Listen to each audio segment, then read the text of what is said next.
किसी भी मुकदमा का जब ट्रायल होता है तो उसका मुख्य जो स्तंभ है वह जीरा है, मतलब क्रॉस एग्जामिनेशन। इसमें अगर दक्षता प्राप्त कर ली जाए तो मुकदमा को आसानी से जीता जा सकता है, चाहे आप विपक्ष साइड से हो या मुद्दई साइड से हो। इसके लिए करीब 9-10 बिंदु पर हम चर्चा करेंगे। तो मित्रों, मैं अपने YouTube चैनल में आपका हृदय से स्वागत करता हूँ। मित्रों, एक दक्ष वकील बनने के लिए यह आवश्यक है कि उसमें आप जिरह करने जाते हैं तो अगर यह 10 गुण अगर आप में विद्यमान हैं तो आप किसी भी मुकदमा को आसानी से ध्वस्त कर सकते हैं। वहीं अगर आप मुद्दई हैं तो अपने केस को अपने मुद्दई के पक्ष में जिता सकते हैं और अभियुक्त हो उसको सज़ा दिला सकते हैं। पहला जो है मित्रों कि आपको मनुष्य के ज्ञान और उसका मनोभाव को समझना होगा। यह समझना होगा कि जो साक्षी आपके समक्ष आया है वह किस किस्म का व्यक्ति है। वह पढ़ा हुआ है, अनपढ़ है, पियक्कर है या दलाल किस्म का है। मतलब उसका स्वभाव को आपको जानना आवश्यक है, तभी आप उसका जिरह ठीक ढंग से करना चाहिए होगा। दूसरा जो गुण है एक दक्ष वकील के लिए कि कठिन कार्य।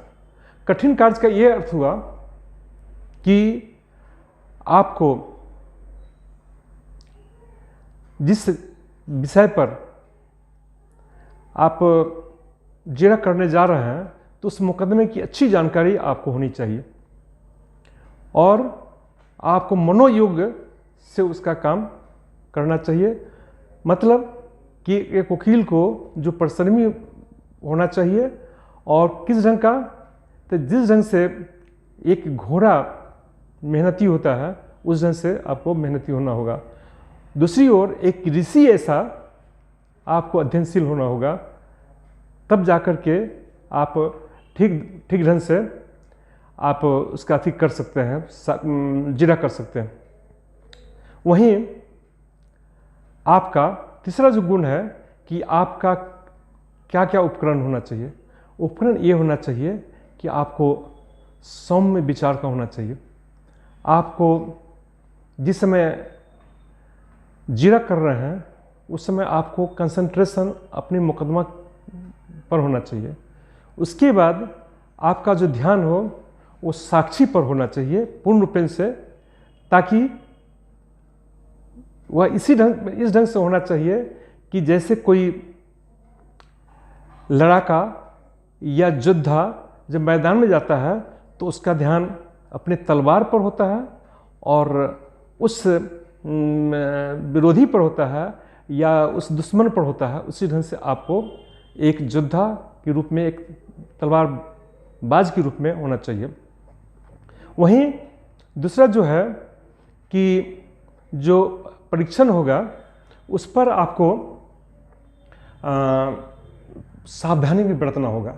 सावधानी ये बरतना है कि जब आप उस साक्षी का गवाही कर रहे हों तो कोई ऐसा प्रश्न न पूछें कि वह आपके विरुद्ध जाए। तो ये सावधानी जो है वो प्रमुख बात है, और क्या पूछना है नहीं पूछना है इस पर भी ध्यान देना है। उसके बाद मित्रों दूसरा जो प्रमुख बिंदु है वह कानून का ज्ञान। आपको कानून का भी ज्ञान होना चाहिए कि जिस सेक्शन का केस है वह सेक्शन क्या कहता है और गवाह ने क्या कहा है, उसके संबंध में आपको पूर्ण जानकारी होनी चाहिए।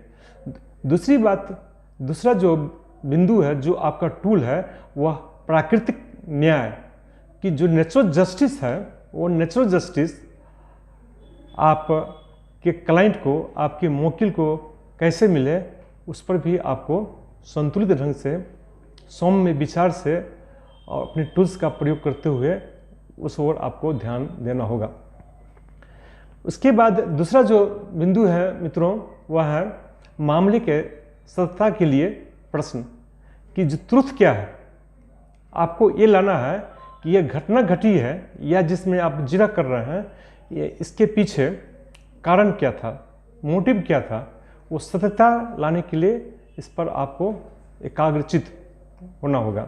उसके बाद आपको, अगर कोई विशेषज्ञ साक्षी आता है, विशेषज्ञ साक्षी का अर्थ ये हुआ कि अगर कोई डॉक्टर आता है तो आपको मेडिकल जूरिस्प्रूडेंस की भी जानकारी होनी चाहिए कि डॉक्टर से जो हम पूछेंगे, जैसे मान लिया कि पोस्टमार्टम हुआ, मान लिया कि इंजरी है, तो उस संबंध में, या कोई बलात्कार का मामला है, उसमें जो डॉक्टर ने उसका परीक्षण किया है, उसके संबंध में भी आपको विशेष जानकारी रखना होगा। उसके बाद जो अंतिम जो है, कोर्ट का विवेक। कोर्ट कुछ मामले में अपने डिस्क्रेशनरी पावर का, अपने विवेक का उपयोग करते हुए आपसे कुछ प्रश्न करेगा या उस गवाह से भी करेगा, तो ये कोर्ट का मामला है। इस ढंग से मित्रों, अगर आपको, हमको, चूँकि मैं भी एक वकील हूँ, अगर दक्ष बनना है तो इन बिंदुओं पर विशेष रूप से अगर अध्ययन किया जाए, विशेष रूप से इस पर सावधानी बरती जाए, तो आप एक सक्षम और योग्य जिरहकर्ता, क्रॉस एग्जामिनर साबित होंगे, और यह किसी भी मुकदमा का एक बहुत बड़ा स्तंभ है। और यह अगर स्तंभ आपका मजबूत होता है तो आप अपने पेशा में भी सफल होंगे, अपने मोकिल को भी न्याय दिलाने में आप सक्षम साबित होंगे। तो मित्रों, आज मैंने जो कहा है, उम्मीद है कि आपको मेरी बात पसंद आई होगी। तो इसे सब्सक्राइब करना, लाइक करना नहीं भूलेंगे। जय हिंद, जय भारत।